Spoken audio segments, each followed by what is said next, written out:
McTavish and welcome back to another DCG tutorial. So in this one, as you see there, it is Skew Lines, literally a tutorial.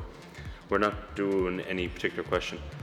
I am getting the coordinates from the 2013 Skew Lines question though, the long question. Question C3 was a perspective question and part B of it was Skew Lines. So I'm getting my measurements from there. But what I want to run through in the next 3 videos is how to get the 3 different types of lines they ask you to get in Skew Lines. So shortest distance, shortest horizontal distance, and shortest distance at an angle. Okay, so start off with your coordinates. The first coordinate is obviously distance in from the edge of the sheet. The second coordinate is distance up for the elevation, and then the third distance is distance down for the plan. So I'll fast forward through this. Put in the elevation plan of the coordinates A, B, C, D.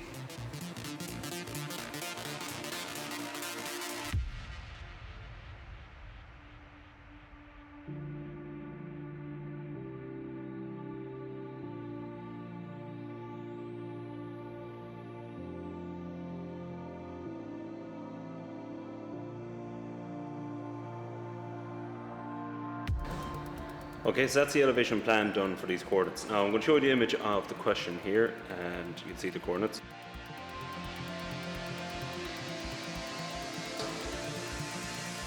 So if I read through the question, it's asking for this one. This is from the perspective question 2013, question B3. So the interior of the pyramid typically contained numerous passages which were either level or sloping. 2 such passageways are represented by the skew lines A, B, and C, D. The horizontal and vertical coordinates are skew lines are also given below. So they're your elevation and plan. Now what's asked for this one is on separate diagram, draw the projections of the 2 skew lines A, B, and C, D, which is done. And part 2, determine and indicate in millimeters on your diagram or on your drawing the length of the shortest connecting shaft that can be drilled between the 2 passageways A, B, and C, D. So before we can move on to that, we need to firstly make a plane out of these 2 skew lines. So there are 2 separate lines. They're skew because there's no relation between the 2 of them, and you have to make a plane out of them. So in order to do that, you must translate one of the skew lines onto the edge of the other. So we take, for example, if we want to translate maybe AB over to the edge of D, so we'd have roughly an angle like so, and the other end needs to be brought over parallel to the XY line, so straight across. It'll give you a new point. What you do in elevation, you must also copy and plan. So AB was brought over to D. So AB brought over to D. Now if we did that, our new point would be down here somewhere. And AB to D won't reach it because it's going down here to the right hand side. So there's only a certain amount of ways you'll be able to do this. So if we try and bring AB over to C, bring a line straight out from D, it'll give us a new point, we call it E. Bring that down, we brought AB over to C, and that will eventually meet over here on the right hand side. So that's how you figure out how to start it. So what I'm going to do now is copy the angle of AB over to point C.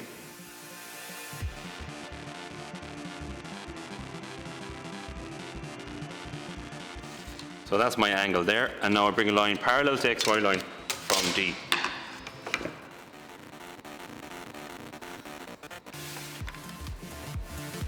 And that's giving me a new point there, we call that point E.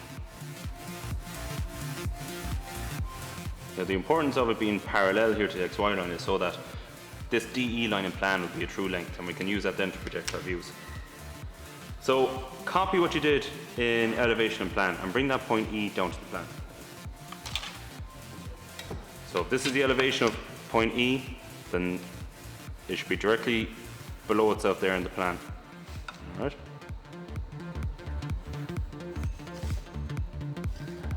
So point E will be down here somewhere.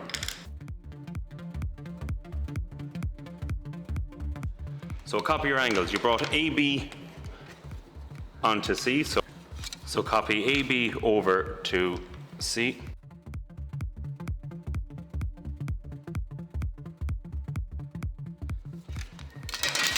That will give you point E in plan. Same line again, D to E, which is here, D1 to E. You now know that that line is a true length.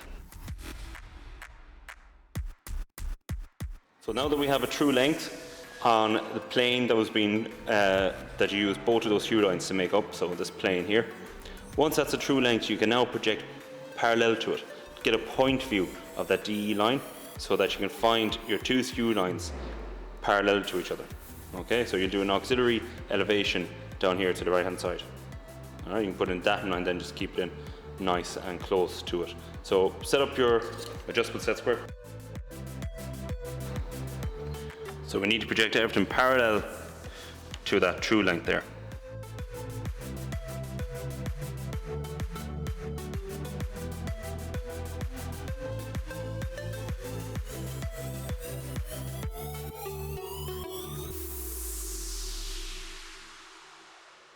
Now I'm putting my X1, Y1 right close in here beside point E, just so I save myself a bit of room.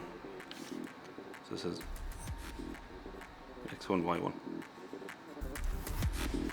You're projecting from the plan, so you're going to get your heights from the elevation. Again, save us a bit of room, I'm going to put a datum line across at A. And that will mean that A will be on the XY line here. That's point A2. Points D and B have the same height. Well, point C is first, so I might as well put that in. So this is the height for C. That's the line for C there. That is point C2. And then the height for D and B are the same.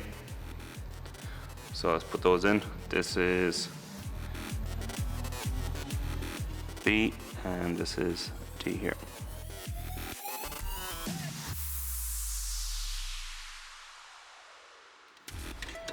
Now what you should end up with in your auxiliary view is two parallel lines. So your skew lines are now parallel, and we can work off this auxiliary view how to find either the shortest distance, shortest horizontal distance, or shortest distance at an angle. Now, so once you've found the first auxiliary view, in order to find the shortest distance, you must do a second auxiliary view. So for the shortest distance, you project perpendicular to the skew lines themselves. So in this case, you're going to project perpendicular to them up here to the right hand side. And it's another auxiliary view, so you get your distances from the XY line back. Again, you can put in a datum to make it a bit closer. So project your points A2, B2, C2, D2 up perpendicular to those edges.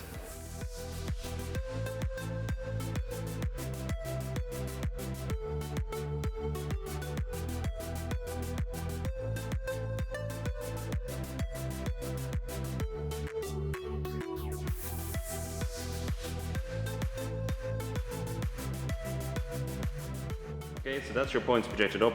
Now we need to get our distances from the X1, Y1 back to the plan.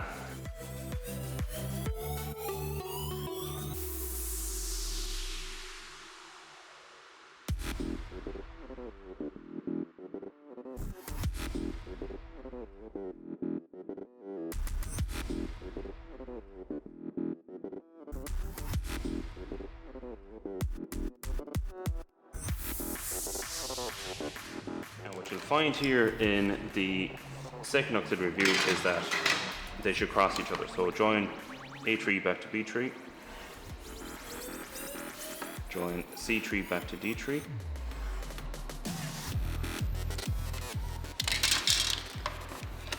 and that point there represents the shortest distance. Okay, so if that point is the shortest distance, project it back down to your auxiliary view here, your first one, and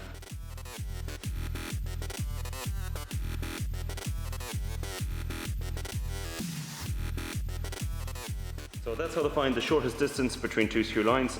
Normally they might ask you to represent it in your elevation plan. It might say project it back. All you need to do is project this point here back to the CD line, that point back to the AB line, and join them.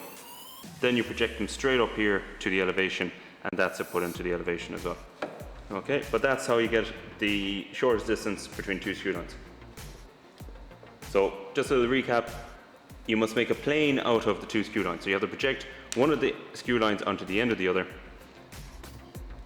find and draw a line parallel to the XY line from the other side, find a new point, find that down in plan, repeat in plan we did in elevation, and I'll give you a true length. Once you have the true length, you can project your auxiliary view to find them parallel, and then you do your auxiliary view. So this was a request, which you see here.